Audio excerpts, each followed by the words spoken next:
Alright, here's a little cold start video of a 1980 K10. She's old, but she's cool. It's got 350, that HO.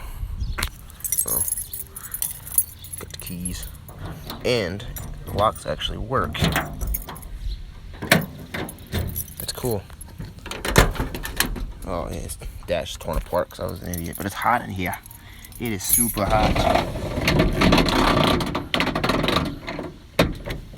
Yeah, broke that the other day. You gotta spin it and push it down sometimes, especially since it's hot. Alright, it's supposed to have a vacuum choke, but I done fucked that up because it didn't work. So let me clear this off here. There you go. And here's the choke. Pull it out. Give her a good pump or two. That actually works. Tack actually works, just doesn't read right. Everything works.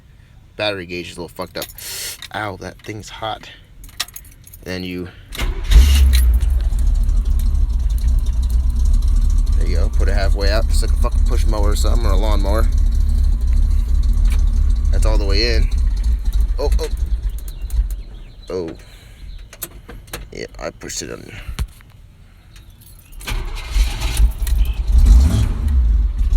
There you go.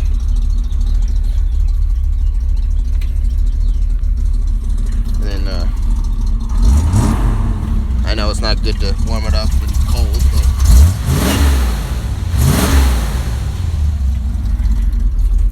it's got that brushed glass pack. But yeah, there's the wife and the dog. So, yeah. She starts up. Yeah, see, as you know, it's not idling at fucking 11 or 1200 RPM. It's like about 5 or 6. But after a few pumps, you ain't gotta worry about that.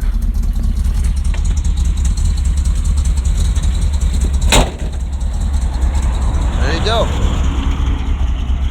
There's a cold start. Not much cranking because it's hot outside. It's like 70 degrees in Kansas. Junk Toyota. Later.